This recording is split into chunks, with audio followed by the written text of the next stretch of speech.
Krishna, dear devotees, please accept my humble obeisance. Always Shri Prabhupada and always to Guru Maharaj. So, I'm not qualified to speak on this subject matter of Srimad Bhagavatam because I have very limited knowledge. But whatever I speak is the mercy of my spiritual master and Srila Prabhupada and other speakers who spoke on this subject matter. I seek blessings of all the Vaishnavas, dear Guru Maharaj, Srila Prabhupada, and our deity Shri Shri Nitai Gaur Chandra, so I can speak something beneficial for others and also bring in some transformation for me. With that, I'll recite the prayers. ॐ अज्ञानतिमिरान्धस्य ज्ञानाञ्जनशलाकया चक्षुरुन्मिलितं येन तस्मै श्रीगुरवे नमः। श्रीचैतन्यमनोभीष्टं स्थापितं येन भूतले स्वयं रूपा कदा मह्यं ददाति स्वपदान्तिकं।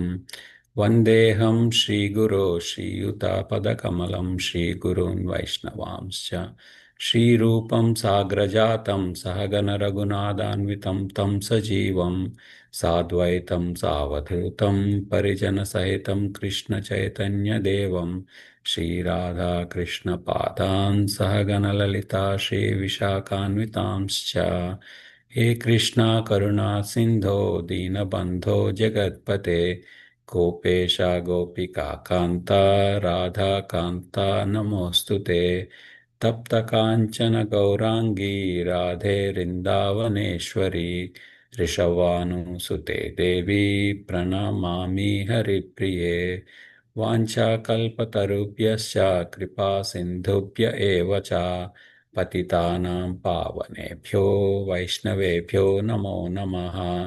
जय श्री कृष्ण चैतन्य प्रभु नित्यानंद श्री अद्वैत गदाधर श्रीवासादि गौर भक्तवृंद। हरे कृष्णा कृष्ण कृष्ण हरे हरे, हरे राम राम राम हरे हरे। नारायणं नमस्कृत्यं नरं चैव नरोत्तमं देवीं सरस्वतीं व्यासं ततो जयमुदीरयेत्। नष्टप्रायेषु अभद्रेषु नित्यं भागवत सेवया भगवती उत्तमश्लोके भक्तिर्भवति नैष्ठिकीम्। ॐ नमो भगवते वासुदेवाय। ॐ नमो भगवते वासुदेवाय। ॐ नमो भगवते वासुदेवाय। We are reading from Canto 3, Chapter 28, titled Lord Kapila's Instruction on the Execution of Devotional Service, and text 33. Let's recite the words. ध्यानायनं प्रहसितं बहुलादरोस्ता भासारुणायिता तनुद्विजकुण्डपङ्क्ति ध्यायेत् स्वदेहकुहरे वसितस्य विष्णोर्भक्त्यार्द्रयार्पिता अर्पितामन न पृथग्दृक्षेत्। Synonyms: Dhyanayanam, easily meditated upon; Prahasitam, the laughter; Bahula, abundant; Adhara osta, of his lips; Bhasha, by the splendor; Arunayita, rendered rosy; Tanu, small; Dvija, teeth; Kundapankti, like a row of jasmine buds; Dhyayet, he should meditate upon; Swadeha Kuhare, in the core of his heart; Avasitasya, who resides; Vishnu, of Vishnu; Bhaktya, with devotion; Ardriya, steeped in love; arpita manah, his mind being fixed. Na, not pritak, anything else. Didrikshet, he should desire to see. Translation: with devotion steeped in love and affection, the yogi should meditate within the core of his heart upon the laughter of Lord Vishnu. The laughter of Vishnu is so captivating that it can be easily meditated upon. When the Supreme Lord is laughing, one can see his smile, one can see his small teeth, which resemble jasmine buds rendered rosy by the splendor of his lips. Once devoting his mind to this, the yogi should no longer desire to see anything else. Purport by His Divine Grace, Isi Bhaktivedanta Swami Srila Prabhupada ki jai. It is recommended that the yogi visualize the laughter of the Lord after studying his smile very carefully. These particular descriptions of meditation on the smile, laughter, face, lips, and teeth all indicate conclusively that God is not impersonal. It is described herein that one should meditate on the laughter or smiling of Vishnu. There is no other activity that can completely cleanse the heart of the devotee. The exceptional beauty of the laughter of Lord Vishnu is that when he smiles, his small teeth, which resemble the buds of jasmine flowers, at once become reddish, reflecting his rosy lips. If the yogi is able to place the beautiful face of the Lord in the core of his heart, he'll be completely satisfied. In other words, when one is absorbed in seeing the beauty of the Lord within himself, the material attraction can no longer disturb him. Okay. So, for past some chapters, like we're hearing from Lord Kapila explaining the process of devotional service, or the whole process to liberate oneself from the material bondage. And in chapter 20, end of the chapter 24, Kadamuni takes permission from Lord Kapila for renouncement, and he leaves for forest. And in chapter 25, like Lord Kapila stays at Bin Sarovar with his mother for some time, and during that process, he start answering questions by Devahuti. And in chapter 25, he summarized the whole process of Adhyatmika Yoga, which is comprised of like Sankhya, Bhakti, and Ashtanga Yoga. And also he explains importance of mind, and how a liberated mind looks like.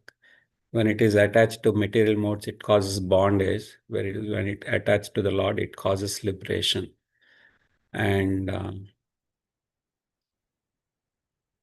then next is like, after explaining all the things, he says the bhakti is the only auspicious path, and it can be attained only by the association of sadhus, and it cannot be done individually and attain perfection. And coming to the next chapters, in chapter 26 and 27, Lord Kapila was explaining the Sankhya Yoga, the principles of material nature and the characteristics and all that stuff. And then in 28, started explaining the Dhyana Yoga, translated into Ashtanga Yoga process, the steps. So looking like, so as we all know, there's three ways like we can connect with Lord, and like through jnana, dhyana, or bhakti. So whoever does either of the things, like when someone is deeply involved in jnana after having so much knowledge, they try to meditate on the Lord through the dhyana process. And when they do the dhyana sincerely, so they get to the conclusion of bhakti. But when we look at it, like bhakti itself includes all the other two, the jnana and dhyana. So when a devotee, just hold on, sorry.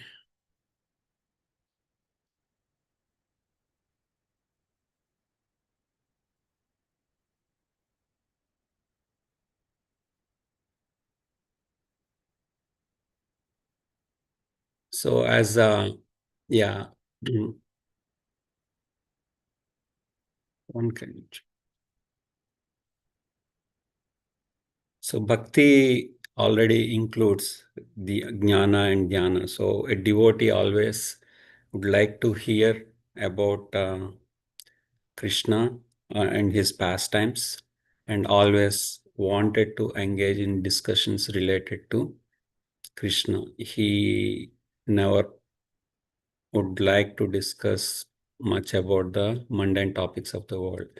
Whereas same thing, like how dhyana is included in the bhakti is also same thing, like always a devotee meditates about Lord, like thinking about like how he can bring pleasure to Lord or Lord's devotees, like means dressing the Lord in such a way that which is pleasing, and also speaking about the Lord to others and bringing other living entities closer to the Lord. And also a devotee thinks like means what kind of bhoga I should prepare for the Lord so Lord can be satisfied. Mm. And besides all this, like the devotee thinks always Lord as the highest, and he does not accept anything without offering to the Lord first. And in the same context, like we hear like for compared to all other yugas, Kali Yuga is the more miserable yuga, but whereas the Lord simplified the process of liberation compared to other yugas only just by chanting the names of the Lord. So, and uh, so like we have this verse in Sikshastakam, second verse, where Chaitanya Mahaprabhu says, like, Namna Mahari Bahuda Nija Sarva Saktis Tatrarpita Nimita Smaranena Kala Etadrishi Tava Kripa Bhagavan Mamapi Turdaiva Midrisham Ihajani Nanuragaha. So the translation goes, O my Lord, your holy name alone can render all benedictions to living beings. And thus, you have hundreds and millions of names like Krishna and Govinda. In these transcendental names, you have invested all your transcendental energies. There are not even hard and fast rules for chanting these names. O my Lord, out of kindness, you enable us to easily approach you by your holy names. But I am so unfortunate that I have no attraction for them. So, like, if we look at it in our current times, there are like many in our sampradaya also like have many saints like who's like Raghunath Das Goswami. Since young age, he was never attracted to the material appliances, even though they are so rich. And he ran away from home to be in association of Chaitanya Mahaprabhu. Same as like Haridas Thakur was lured by many material things, the prostitute, we know, but he never surrendered. Instead, like he transformed the prostitute into a great devotee. And also, we know about that touchstone story. I'm not fully familiar with it, but I know that like though Sanatan Goswami has that touchstone with him, but he never cared for it. But when that merchant comes in, and he asks for the touchstone, so then Sanatan Goswami says, okay, it'll be there somewhere, so you can search for it. But then the merchant realizes, so means Sanatan Goswami has more precious than the touchstone, and he asks for what does he have, and he shares the Lord's holy name thing, bhakti process.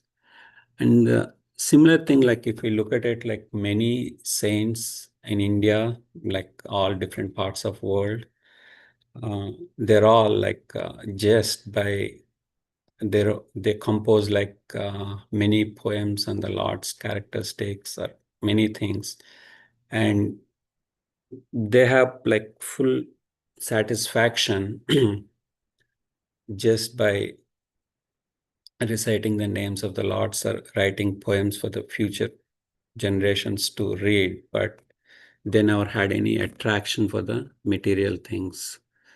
So, in such connection, recently I was hearing this one story about a devotee of Lord Vittala, who's called as Namadev, Saint Namadev. So I just wanted to share this story before concluding.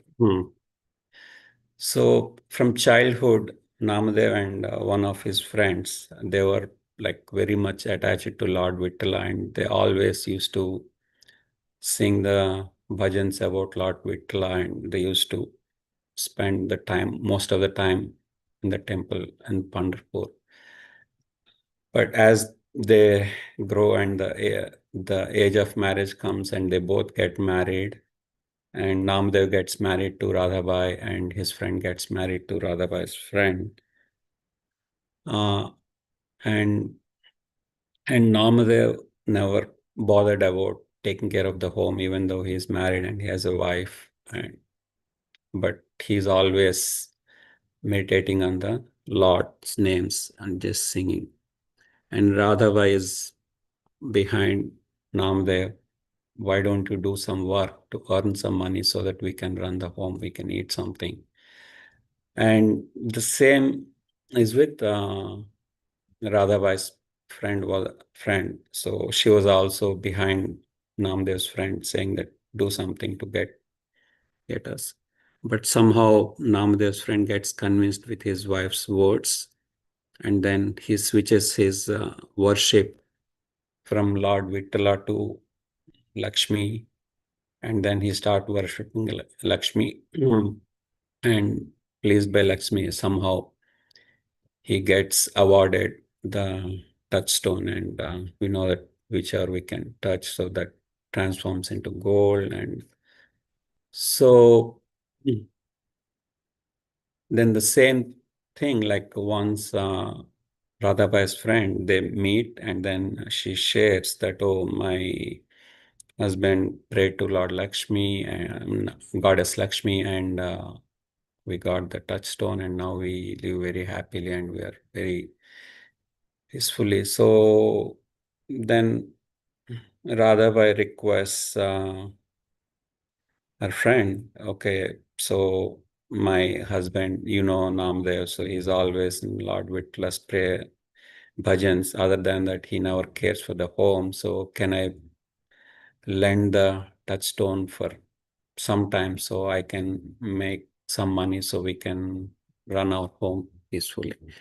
So then a friend says, okay, but my husband does the worship of the touchstone every day evening, and maybe when he leaves, I can lend that touchstone to you, and you can give it before he comes back.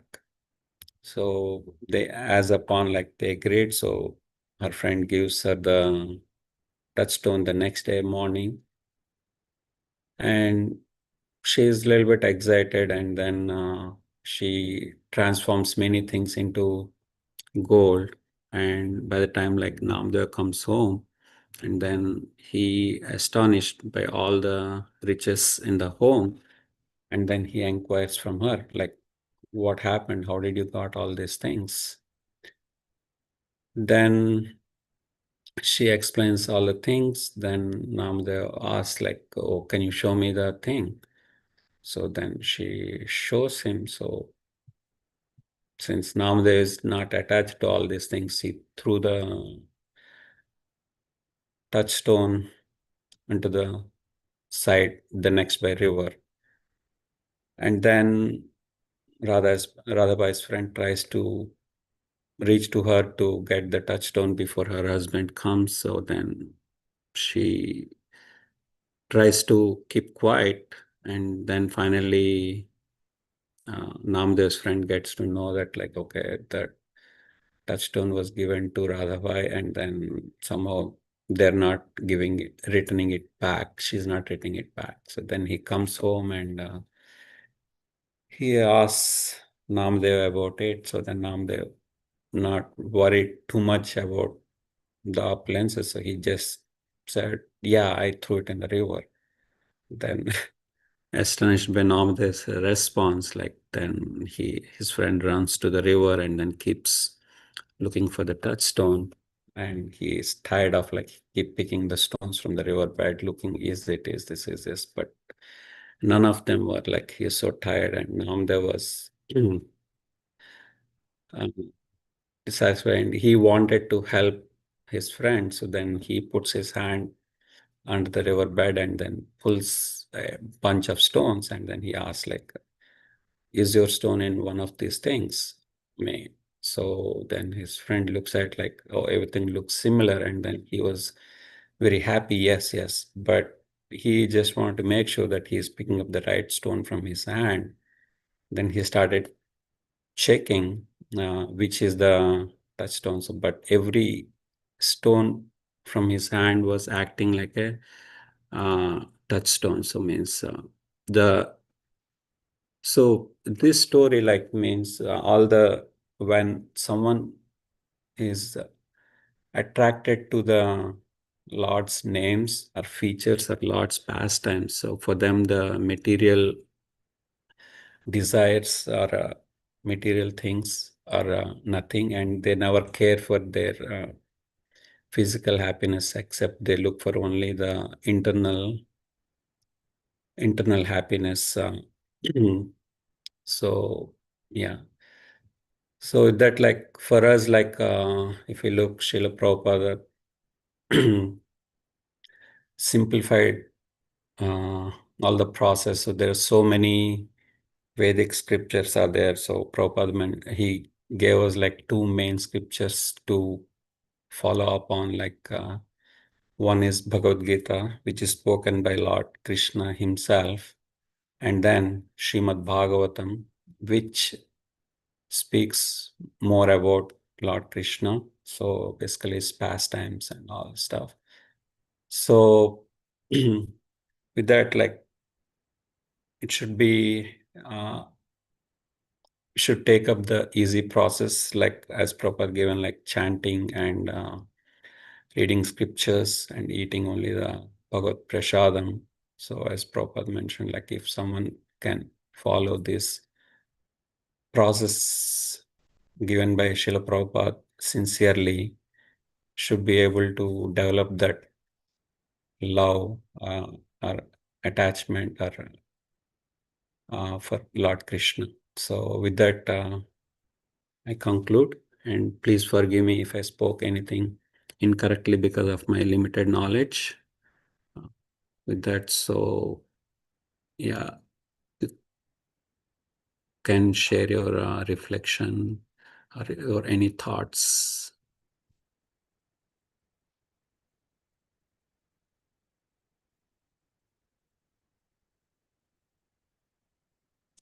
Hare Krishna, Prabhu. Please accept my humble obeisances. All glories to Srila Prabhupada. Thank you so much for narrating this story, even though we have heard, such a faith-giving verse, right, on Nama Prabhu. And as you said, I was just thinking, if how much these Bhaktivedanta purports um, uh, it's like part of our life. If it's not there, where would I be? I can't even imagine. So I was thinking of that, and how would we know, like when you were explaining the beauty of the Lord, right, in the beginning, when you were reading the purport. Yeah. In the material world, they conduct like the Miss Universe, Miss World, or if one sees the beauty of the Lord, they won't know. They think other things are beauty. They think um, not only men think the woman is beautiful, women think that the men are beautiful. But if we see how we see through scriptures, and definitely we should be very grateful for Srila Prabhupada for giving this wonderful purports. So I was thinking, yes, it starts with Shravanam, Kirtanam, and then only Smaranam. We can remember the Lord. We can think, oh, how beautiful the Lord is. We can start worshipping, start dressing them. So thank you so much, Prabhu. Thank you for repeating the messages. Thank you, Hare Krishna. Thank you for sharing the reflection of that. It's very nice. Yeah, thank you.